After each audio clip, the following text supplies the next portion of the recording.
Canal FM. Toto bebe a reno a retom nya wezon wa radio Canal FM dile bebe mi wene nyo be wona memory sabusu wezon. Yo la de. A o me to fon lo.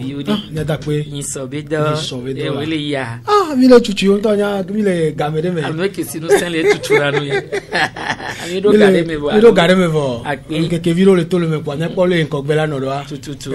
A to Roger Gbesi a wezon. Yo la dada. A o me ade. A o me to fon. Ni so be do. E wele ya. Ah. Mileji. Yo, elai. Elon kugu. Yo idare. Yo fona. Fonye de la. Mi foge ke. Don so. Keria. Enyon ken bo mi la yi egbebe wona ji agbe fonde de va do mi agbo ele yin MPDD be gbe fonde de abe sigbale ke yo so do to me ne du me vi obe yo la hun yo be ha ho do to po be nya me de anu withdraw ya le OCD be pe mi angbaja jeji le funu be yo so so va yin kona po le presbyterian nyanyo ha me abe pa me afiko yo na be akofala be church ya funu ye yo le ja o le kebe wona ya le ki wan me ko pata le yo ntia funu aye mi la va ngba yin OCD be pa me ki olo Maurice Agbosu esoa ohun ha ho be du to ponu medidine to come view nu wele be nwaye du nya he ha obe nkono to o tem jina si du kwa ade enume na wa ponu pona o alebe wa tem adako na o eso kenyin keke tutu mu ade nu ka kudo nu ka o tendo jesi o enyo dare de mabe gbogbo to a no mi abe efsho ju ame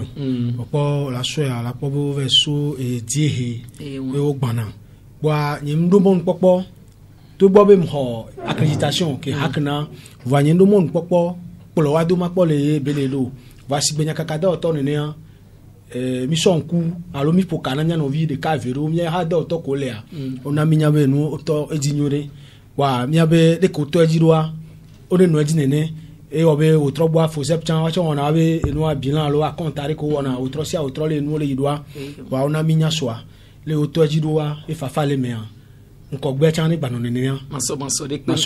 to gbana ni olo enyo Roger Gbesi o dare de yepo novinya gblon abe o to no aji so a me gbogbo to le tegbe a o do nu to me o da si lo ame dare vide lo ame anu affiche pour la milano po kodo caravane de calque vero voa e no anto a bezido intérieur du pays a ke ngbowe wa mi aglobe a ko toji lekea lekeye fafa lemea ba no eje na ka ba wenulo enyo elo oui dare de eso ben ke mancham to ka va do gbe mpo leke luame veve to alero mi aglobe candidat mandrin le akwa wa ne o le pon wa ameme ton de benu les zinking boy o la pa peto for le photo o tre de plaque gangi photo ke do ko tu le me so mo lo agbele photo wa sutu le plaque oji mo lu to abe mo lo agbele me ncho ton ko tu wan nyem nya ça dit ne ke ko gbon do ko tu pa wa ça dit ndima na précision ko tu ke be do so yi mo lo agbele me photo ya oka gbaja nto ola ka po apeto agbe o me chambe affiche o le villa me ola po apeto fabre affiche o bon WhatsApp di mi va le po apeto olube ehunko so caravane kudo enuale donc mi agbon po be na nu ke nyam po mi no donc mi agbon po be na nu ko mi po avoir gbogbo to on to mi ameko les réseaux sociaux dia fun to mi remarquer le bena Amesia me activé be cellule de communication et on l'a pas funu o envahi réseaux sociaux sur WhatsApp on l'a pas zandé on l'a pas me abenoa même kaka et son matin on entend zeka ke apeto agbe mele more nu dave pompoa o de photo la gbo mo nu vo o so da nu di be ave yo pe to anto da to radio le pa me lo ko to donc a mi agbombe campagne atoedi et si que no vinho glona withdraw me e no va na a conta fose va na conta be problème de pe mu nwenchi donc a mi agbombe be egbebe zan podo ne gbebe san gba do mi agba pori ke poti alagba yin rora enyo Maurice Ogbonzane ya be wa pata oje lekebe campagne agomeso evego alo to gobe no dagbe over to eji so funu yo gbe lo mi ku dodo mi adaria o dari de nke le mettons nyan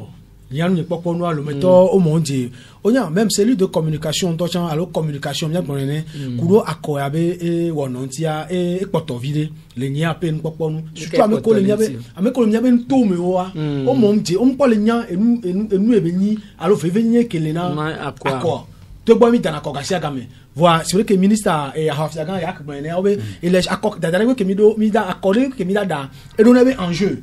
ok accord pas pas photo to no me gba yin be élection présidentielle beni chan voto to no apata wa me wa o yi npa wo chan enu to me a na yo atefo kudo obe hado to alo ameko le obe parti o me wa atefo ateo sensibiliser a ponpo a ba blame vire a ba foyer vire na tu me bi ko mi o mi nia o pe abe wa d'accord na yo voi enu gan ke le mi ate gbon e ko ni be enu to me to enu na vevere no e go me no so parti gan si be unir ne ne o to a envahi nu to me e go me e le si be funu ayo pona wa be jidudu aba pa gbogbo to wa ele nene wa nya be session me o lo do le fun kakana consider abe nu bo ko le ba didi ano didi ka yo la va lo ame wa lo metojon o lete enu o ve gbona anyi hito enu e die hito o be kolo ya o la va gbona ni anyi hito chambila se ejon elom Maurice Glonyade fi nyae onuanam fi ke be glon be amekole emeda e wo gbogugu na subo kusu yo ave pompo no nyanu ke maga glon le nu ame nyi ga me po la po gugu na ameho o la va no glon nyado no kwito nene ke o la son do va no blink me no nyanu ke mag glon na toji no to ga me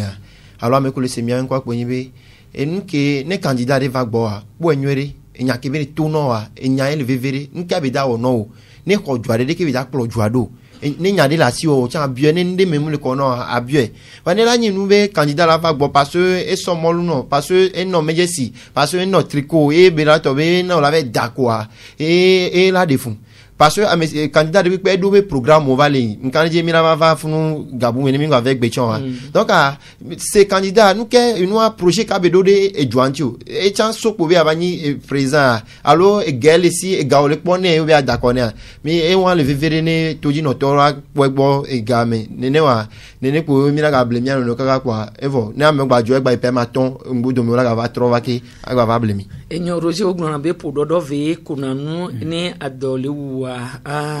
no chonpo nu video la sodo aglame sibiale ke elongblo fifinia ejedia ni bo yidutu pobe nu medede ya o ye ameke ve ponupua e ponpo kaka povo yim sonne pepe no wa amobinadi ora be munatri kokire kanto tetechon e amana mi frante te mana 500 tetechon e fiobe du comme vioa on po le nya vevenye kenele akoda dantomeo leke ola wedo c'est les qui m'ont mis les radios de les pour me faire radio les miens be deni gba kweta je les camions là odor là son on se soumet du comme vieux les VVRB nul n'est censé ignorer la loi mais pe manani la be ya esi ye mom je nu yancho les be do no la nyu am sia me do la ji la nya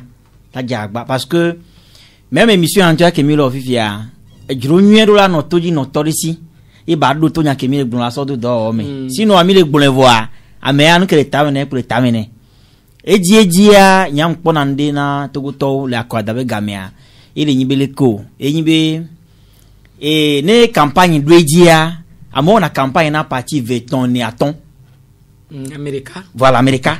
ni ya so 2000 ya so tricot ya so porte clé enwa togoto ne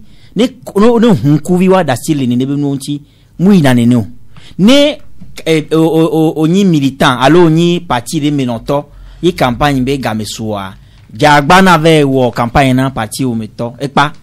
va munyi be mo gbonu kokpo be lanyi no be to vo na parti wa olagbo campagne na parti bu na parti bua ke wa onyi militant de onyi sympathisant de ça dit omle ododa si wo do campagne be gamea ye de national be parti alekea ameya oleke klone doya vane gamela suvokpoa mila putu plo molusa covido mila putu plo enuka porte cledo mia putu plo numado ta ondoa npo be meyi veveto parce que enuke ye candidat wa le gbolo aye le vevere adotoe est-ce que ebe jijiwa de alo nuko isusu be ola ona duya la inkware candidat la tewa munu kebele da sile ma eyo kwa amesi ameneja agbaba hunkuvi banyabe campagne be gamea mu gajiji be gamenyi ya on disa a on ko 2000 alo mi franc terrain yo nyo Maurice me kan kume la temo campagne dro do mi sebe sukulu de o fiorabe sukulu do o lezin sukulu yo dibe wa ve o campagne me kan kume la temo campagne enyo dade de ma do nyawanti no kule pobe ejumebi pe ke do âge de vote alors que do pere ki la gbe d'accord poa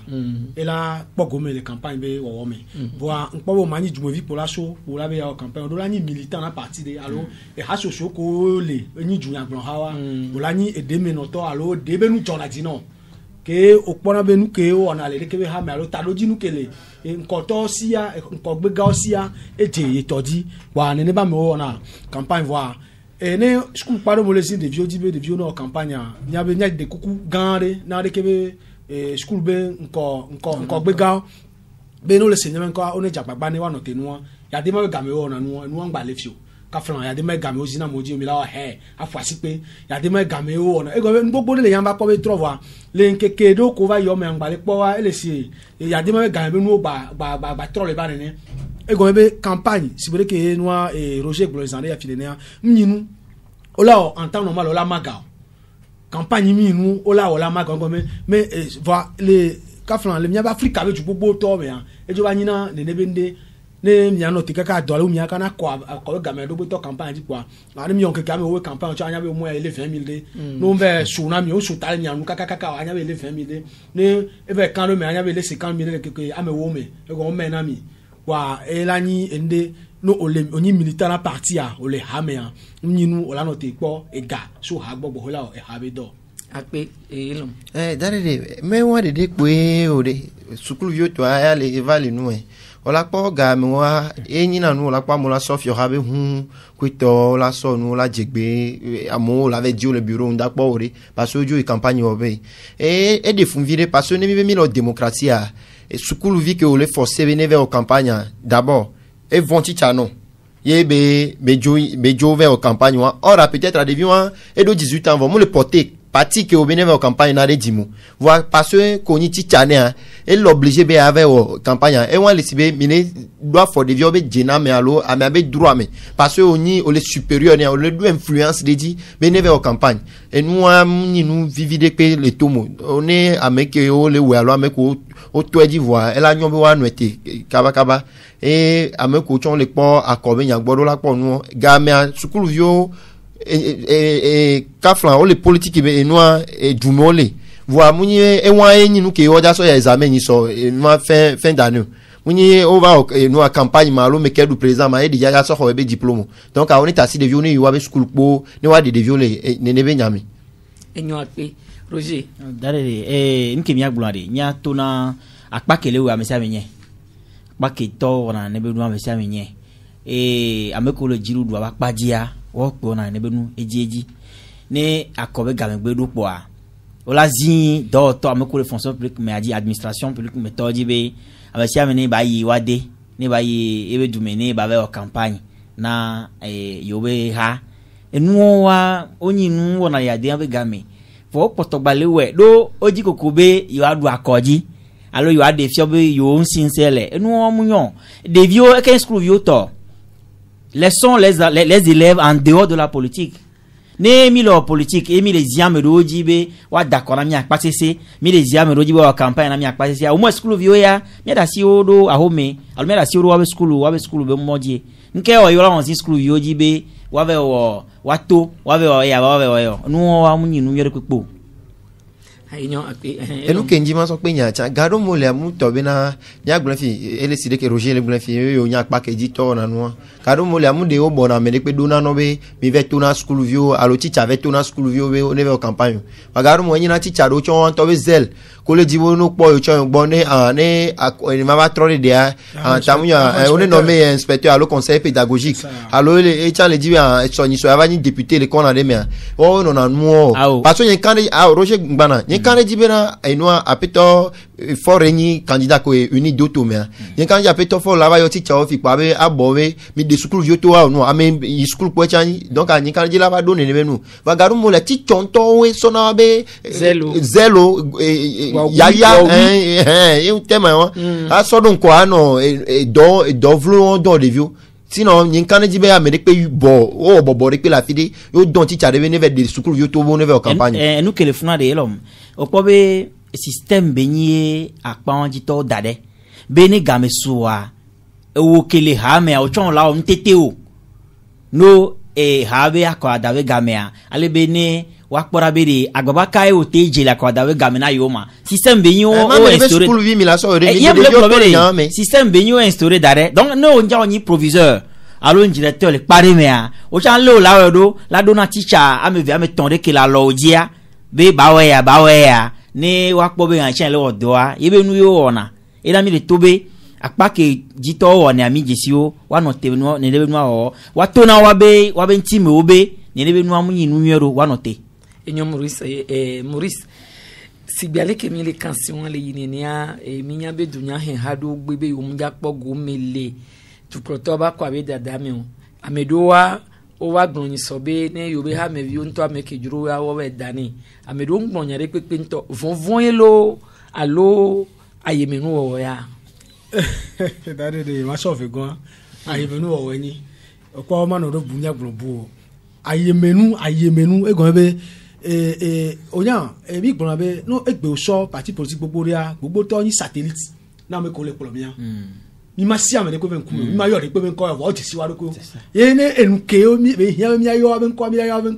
ne ne ya mpo na mpo nye o aye menu tonton be ni opo amoro bo amu be o le dakora me kejuro wa opo ya o le dakora me kejuro wa en temps normal la no oni edunya gbon ha o le poko mele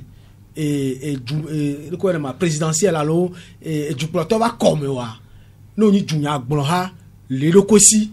vovo si won to omle si madu mle obo pona la mere gbo alo omle don da mere nti wa nkan jibe ola o chacha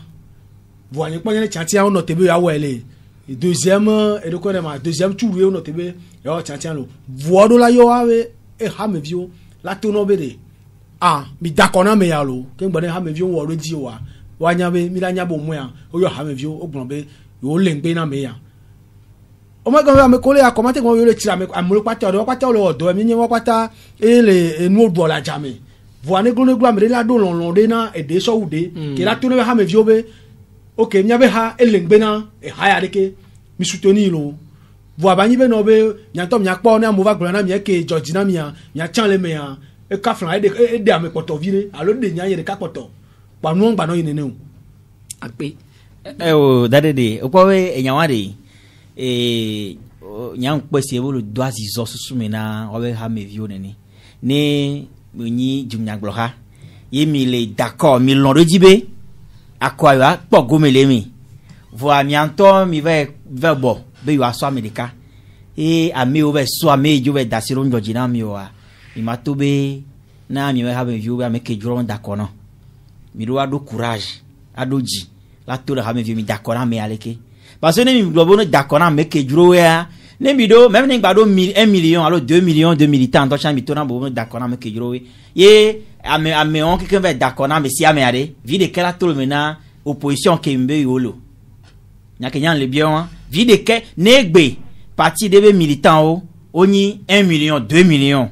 mi nyambe parti amaden ye l'opposition va paji le akwa Fifi a miabe militant au moins 2 millions de voix en do a même à 2 ans partager finalement de vie de quel est tout le mena opposition qui veut yolo boa mi a tourné do di wono to nya ona du mevio ne mile e opposition me ye mi dibe ne nyo wa jirandoa mi jagba mi akpa me o me a o mo ya koko ameria be ba for de la Georgina mi aglo wa dakone enyo be wa nglo be o ne dakona me ke juro ya yang pobe nyawa elesi be o le doa jizo sumena du mevio nene enyo akpe elon darere parti sugbo glonve imle akọ PNP et apito habiabeha et noa UFC FDR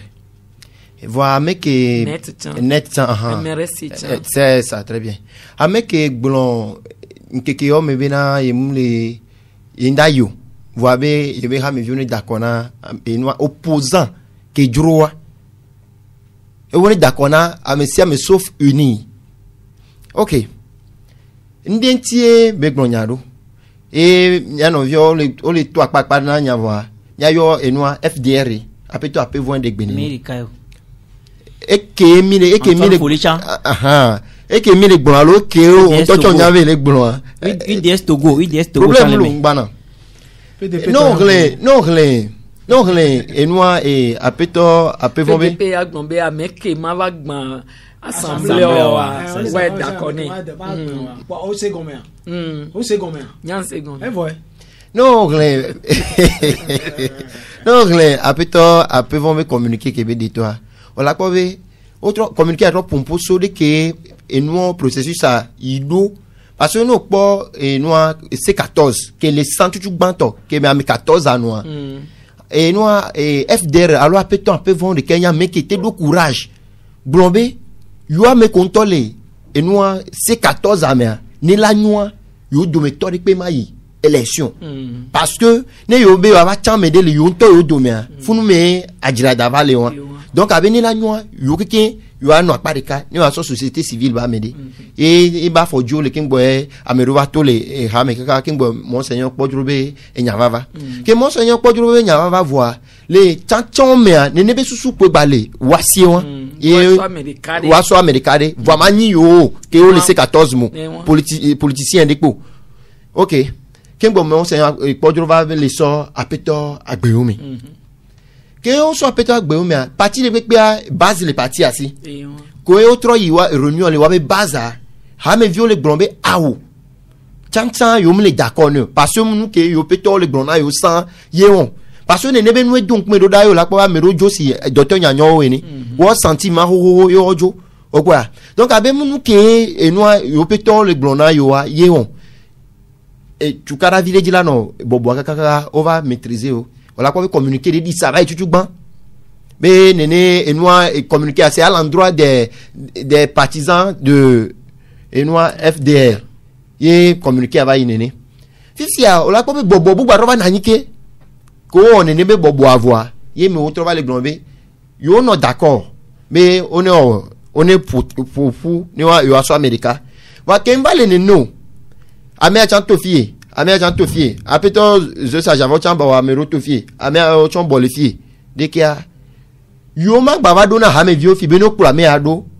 ke yo ma kula me ado parce que bobo ame ke bobo ko o va yo me amero ko le bobo ame le gbombe yo akula apeto agbe mero amero ko le bobo ame be yo akula apeto fabre do be nuado donc ne wa ma va so prendre décision de fi ne wa jo agban ha o ke do avenir wa vaut mieux atasi o antone wa liberté ne wa be conscience o ne o ne be da et nous que o la da ne akwava ivoire e ra o yu na e soni soe ne e ha ba bate nani bon ma ha renje fibe en mi ve d'accord asi messi e no amero la be mi le d'accord quoi mi to le ha mo e to be vuta tran le secret wa la me benya me se me ku en to be di benya no igbo ba un to pe la nya he donc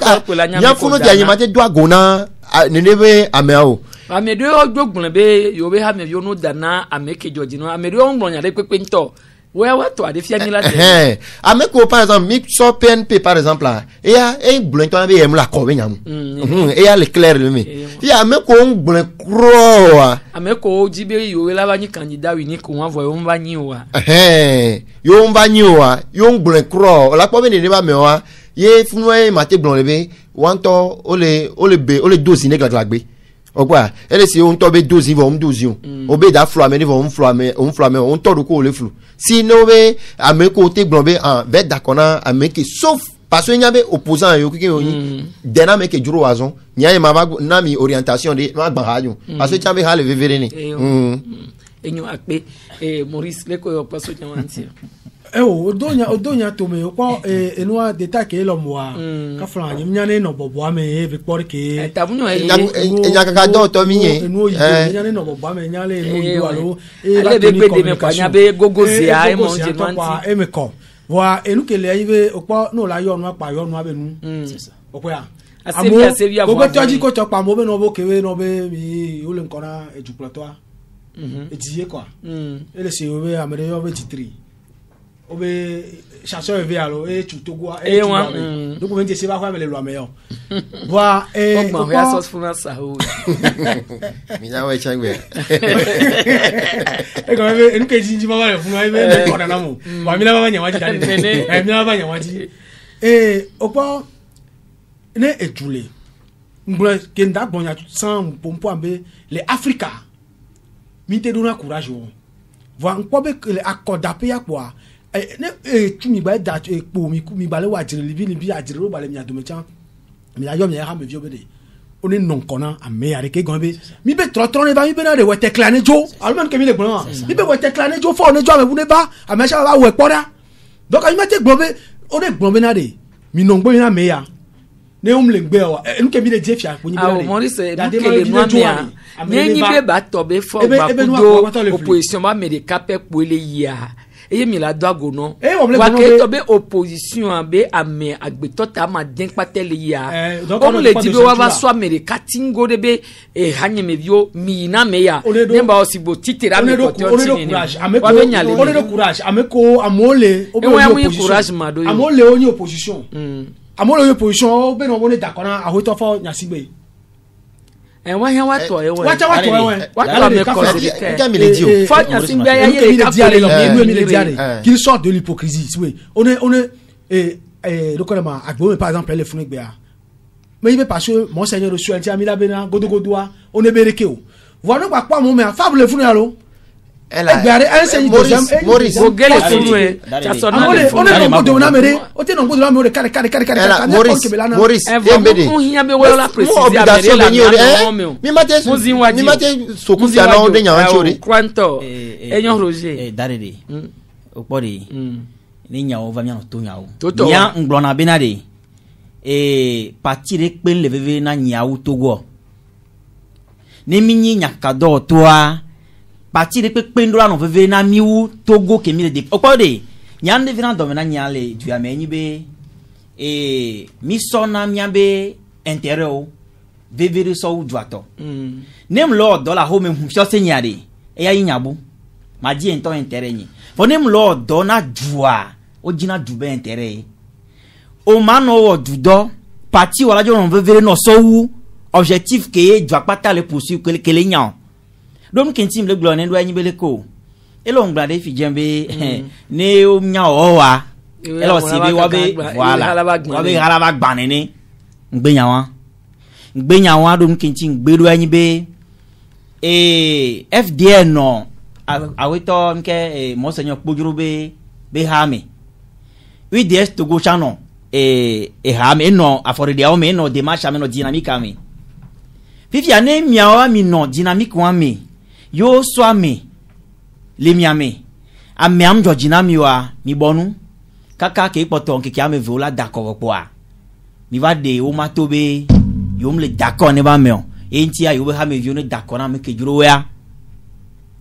ngba poto le gbuleke ele sigbebe ayemenu wowo Roger enya wo lelo yona nuwa onyanke ya magbona awla ngbona magbona leke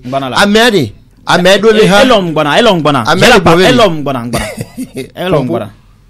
ondo la globe lelo yona nu ngbona analyse yem le o ole se gome nyim nyangbona be nyim contre hadio nyim le o dona hade chon journaliste gbalo nyam nyim chargé de communication na hade pepo donc et harebe intérêt le veve namu ne ke nyima contre hade chon voilà analyse kem le o anyi bede ne miakeke mile e dynamique de mila fore de me yo so amede amiam georgina miwa egbe ne mi va détailler ne ba me agomea ele possible nyake ipo mi gbona hohobe ego saji ne mu nyi okpoa okay etegle fan fike mi gbona be na ko le gbona de e lo gbona ne o potole o mani nia parce que ahoto fabrica par exemple là et que no et noa et okay no du ko nya je gome okay no du kudo kpogiro ke ngboye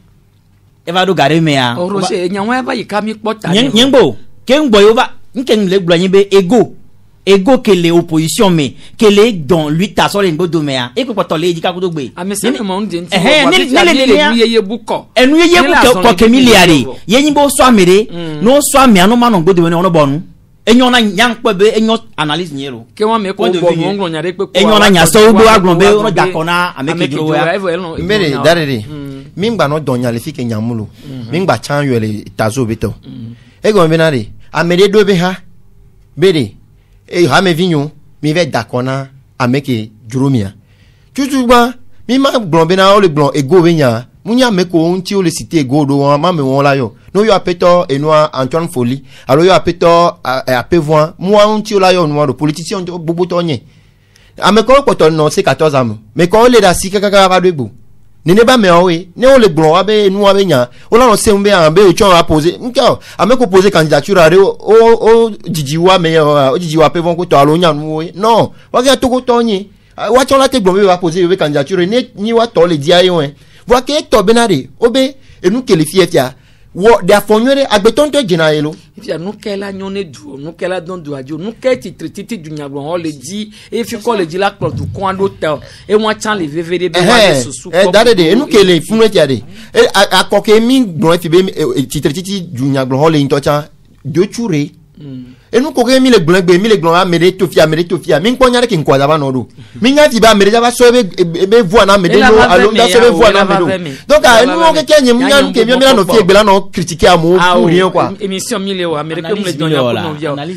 Maurice sigbale ke le nenia ne o so dodo ya so do to amia o so dodo ado to be wa de nu mi na do kon me vi okudo enti ejeje ami do na je sibe enu ke le senu ni jena ne du comme viola ona wea omu wono kaka ne akodada be gamedoa ken gboto na no wo ke fiobe mutete lo latin wona ne be no avoa o le pote dere be na koriva do ayo aso don kumine du comme vio leke du comme viola ola nyawa be jena enu keye propiado la ona wo mu kiti du do la ono be vano ni wa be jena direct kudo enu keye mu wa be jena voye over we na wa gbon be ya o we na mi nya dakpe eyo na de nda pe no ha enya ko gbon ha e so e don da sin to yina ejunya gbon ha ka flan education civique tutudo atu me viodo e gbalea enyi biobio kemila wa e go be ne juni vile nya e be jina be nya be na ne konji la no yo gbo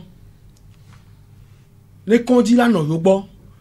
enyi yo be jina be yo la do konji ya o ma no te kaka do ma hia e wo nde vile po ahode alo fi aba ho me po o wo nvile ro so na adaka vile ganade ne o le doa o la va o la pogbo ko to o la no tebe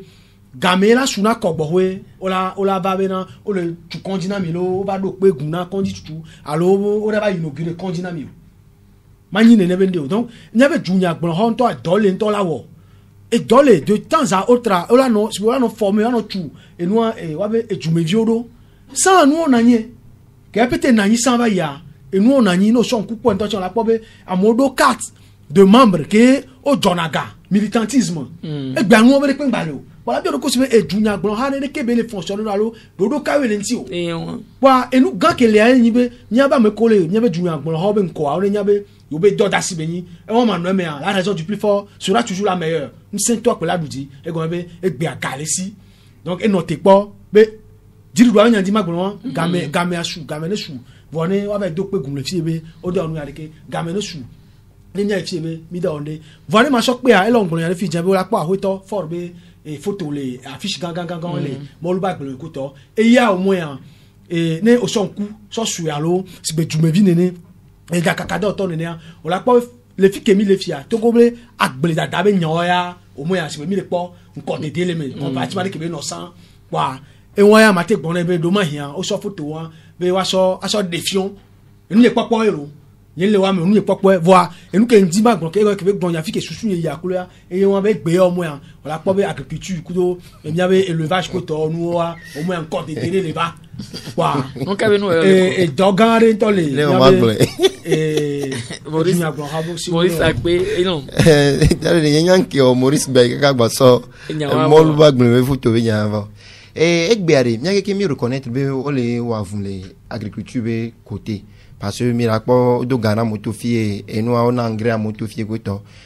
voir avun gbalen kono lo agba o fi ya ne ma so fa photo ke be nya mi le gbon dia parenthèse viticule pour ne nyama to le nyama me e yibe nko nglo be enu afiko la yia ebe nu la do mu nyenye glo wa kafla mi pona edukloto le eduome e kaka kamia ministre la premier ministre garo mo le fia la be yoda yi afide la be journée de l'arbre boda e do ati la kwa me la so ko tu black king bela ve so ati ado ogwefia e par exemple de ki on be yoda yi enu agble de togbo la gbele me wa so ko tu so bla enu ke pata de funa nya manti en le globé enu service de communication et dagba vire de funu enu a Peter Ford par exemple elle a été do enu t-shirt de jeans de chaussures de sécurité de la so agbele le funu le agblidator la sentibe ele yome e va yo bon nya o va que le coach me ko to gado to fi chakli ko to potio alors agblidator va le mener le pompo bobo to la va no si mise en scène ni o kwa mia we so fion dube apeto for va no bo wa ne yikudo di game a photo a chan pou na mpo nu ke ndi magbolo enyo msenwame Roger onyen gbaja so nyawa bo mi ajole nyawa ji enyi be enu le setinwa ogbonbe amesiame be gakibe la zan la so ha ho be nya mededia elanyi sosomina so me ma zan ga unovio voade dodo de le mi agbo le togo ya ki wala temso no don kuine ne be no mebe amesiame la zan e gado dodo de kanu no me de kanu pepe me de kanu kamere toma koko ejiwa o no, le setianoa dodo le enyibe no ya adako a campagne officier montande chiffre pour le bou vide fifi wa ma fouye zare ya mayona mi ne o ya dako a mere pendula zanga ato montant wantio voa nke mi pona yeje nyibe ameko le jiro akpadia o sona edwa be zaza onu amesio se ehumnene se edwa be ndo nene ke nyima gba yo le fifio o zane ke o so una ganwa no via ona si be akwa mdo le sosomina so eji alo nke lugrenema campagne am le sosomina so eji o la pa me do wa nko so lo campagne le gako les anko to la bio benade o amom to montant antififia wa nenebe nuwa ameko le jido akpadia wo bumia do agona nenebe nu nke wa gomila dona we ndo ejubenu ade darede ejubenu ye ejubenu nyina nke hareto parce que le togoa nyanglona be ejiedia amesia me jina ebe intere ngona be togoa munyo amesia me jina ebe ha be intere ajo ngona be togoa nemi ja d'accord ye onyambe ejubenu nyinuya adasi dare avezan miabe ha benu wa uni to ajiedia on to so na dwabenu so na wato anu zazan aso no to opposition me tonti enebe nu amunyo enyo elom darede enu po ni jona so gbere ka gbale jole Togo normalement ne akopa voix coup de compte odo na compte na coup de compte dès que misan enodo dodo ko mi wo parce que egbe a déjà on la pas me do affiche parce que moi me lo asio et les viticule ou les dimensions le format viticule mais amelo que gale asio e gbajagbaja amelo o mo ko tolema amelo manu atofi o manu atofi amelo so ejube ebe hu tofi vai amelo so enwa ejube crédit sur le communication ko to donc bon mima te pe bidu parce que américain mi supposé wa canal FM fioli mi vanava no akudo avantage ko do privilège ko la sur les filles mate sokudo miato no baba wa ma na mi so chan ma sokudo miato voix nweto la nyimbe one wele so ede mekebena ma jo dépasser kaka parce que c'est pour nous poso ne be no et c'est na plafond et c'est na plafond be au mima 500 millions à l'année comme ça be mi ma 20 o quoi et c'est pompo be ma 20 autrement dit be no 20 ça dit au lieu d'autres chéri mais on les ba no vieux hein o quoi voix mi le poe ne mi la gba we akọ ya chande nyam le dangi ne mi la gba we akọ ya chande mi we de manière benade ne ba nya c'est le tome parce que ne kaflan ne akọ ya va y voir ne ke ne to va to afile fli alo nku po chiffre do flia adikalaso mi ta si po ke seni ya les et ya le jube nuame et que candidat alo gado munto ale mi ta si directeur de société unto gbalo ko directeur unto investi na de enuabe nyame Amon les mis directeur de société ou en temps kaflan organiser concert les leçons bégamé les 20 jours à chaque soir artiste gangon le va de caler 300 000 voix mounier artiste ou de kedava nous 300 000 nous qui dit ma gangon là c'est né mon dîner que le tout va non bouger d'arrêter na directeur de société les cas on les concerts dia 300 000 ah oui et yam le blanc et là c'est bien où le tout me voit non bouga quelqu'un parce que artiste on le va et concert à 10 à matin par jour fois 20 par jour fois 20 imaginez et nous matos que nous connaissons et animateurs avec déployer so et nous va technicien ko to va munye et nous concert si concert to to nous vite puis oh et nous toto que dina nous ko là c'est le palais des congrès ko to là on dit bois et ne nous y directeur de société des gâteaux les gens et on la pas chambe munye ni jana ke maglo avec on to le de funu on to de chan et bele weno autre son vers l'homme so le main toqué trop souvent dans concert aller funu kaka ovo donc à imaginer amede wele fi ministre a chan wa me a chan wa ri o po evidea fi anu ke va no ne me anu ke o so wulana e ma vide garo mo yin na be o trop so na gouvernement be ko garo mo be gouvernement be ya va na minu ya de ke le fi gouvernement e be le wo de ke gouvernement be le organiser concert donc à ma va no na de be na on date dissocier et nous gouvernement ba sion les individus togbo gan même on a été dissocié et nous campagne les gouvernements action bon par exemple à les affiche les lois mais nous egbefi au sort du plan là nous d'aller edi au sort PND so d'aller bon on quoi ya ora PND a et jube no nya ke on le wena o quoi ya va que do garder mais on récupérer PND sur leur campagne on a été ma et n'oublie pas donc après et nous ministre là va fier là va to et nous sona du medio du comme vieux le fier alors là des pompes gamé o quoi no blanc là be et nous gamé social et là gamé on le concours pata to afio et ça dit gamé nous pas monsieur mais là comme on nous kaka comme on nous to wa gare mo wa nu beke yo donana du comme vieux on va on a do edio et toi si be wa do pegun le akoda dabe hunu be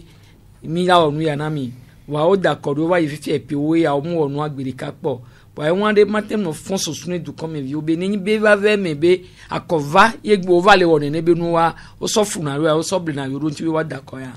enyo dare de nya ko glore kafla e won anyi e mi aju comme vieux be enu nya jeje mi awela je nu nya mi la tro nu to la jan ma gbon le yan to ne e ju comme vieux la tro nya gan be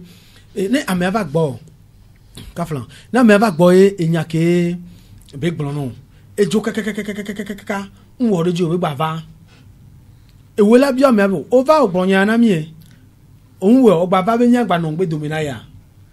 mi te ro courage won nya to po ni be enu to po ni be campagne an to le kwa ayi o chan be ho tri kwa re ka do ho kwa re ka do roji ah no bo won do ko ta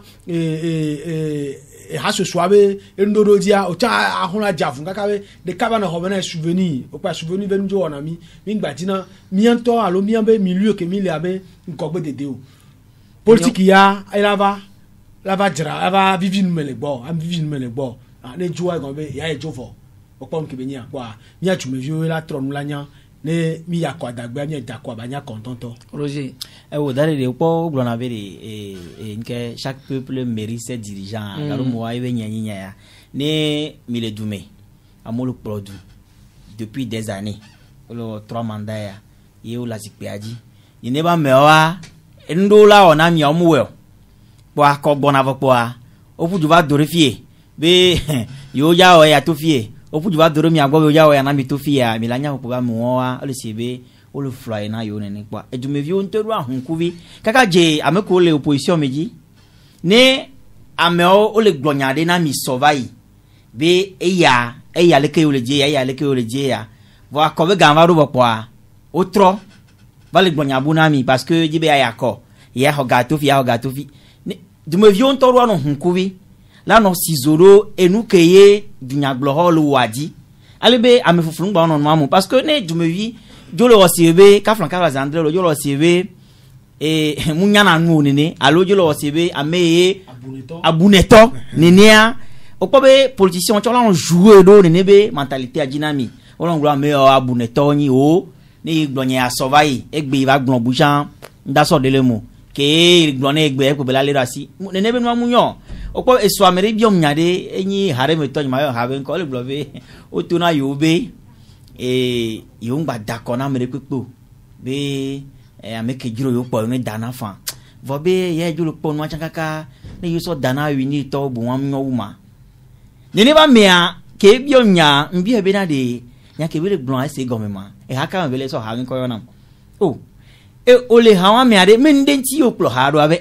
nkenti yo vale bluff be ni jo so dana akpa ona jito anyo uma do gonyi be ne be du me via mule en mesure ntete mule nti bela o analyse la ade susu la kpora be na de enya ko gbona yo ade leke nto la te wo be sho aromo ole kwa bo du me via onu hunkuvi wa pondo Roger won to tane du comme du me via nto esin le susu me be nyanu ke be le din ke nyone duya ne la d'accord na me de ma ba bua me de be aviode e do la no susu me ne voila nya me ke be la d'accord la nya ke ba d'accord na ne le ne akobe e du me via togobe nke militant ou sympathisant wa obuna subo e ya we pobe parti politique ou chomo na formation pour sensibilisation a former susune ne du mevio a orienter o du mevio chano en mesure la analyse la nya benade nu ye nyona ye ya parce que no le hareme yo gbono nene vo pobe oyibe du nya glo ha alo ya lekedi be nona nkare jibe no plalo an do la nyono so be na gbon be ameke odi yo tietre do sovaya ya yo tro be d'accord ne ba me kwa e de fuvire enyawe akodada ejibe mbe nyaya mere ngba no gbon be lekeleke enyo elon ne mi le gbon akodada be nya egbe ha soso no do kweside wona do kuna do nti so ga keme yese ni todo do wo kudo akoyanti kaka so wale na ko hundu to pu me de onu ade opo ebe enu ozon do nu le be do la ya kankan do di le be akoya mi la kwa darere enyawa ne ndo nya ntia sibe da tozo avere gove enu Cameroun to bola fili o bleba be yo jimo be ave wa o to jika va do fia enyamba no te va be me wa mile o ke mda no puisque on la po enua enyare na nyo blanc fichier benya fie pour mille ni sauver o yef ku do amero va o po ma me kaka o be la te passer fa et on la quoi amero et moi candidat do dila dapa zevere quoi mais ouais le quoi au bon or on la quoi amero ko glombe onda ide ke ba ko et nous be ko jinko be no me nda ba ko enti obe onda yo o kwa ojo la zoge be ne wan kwa be kwa me nda ko majo na zoge donc ne mi agblegba senia do e o soda senia alole be ko be la te so do e ale di e kaka va be enu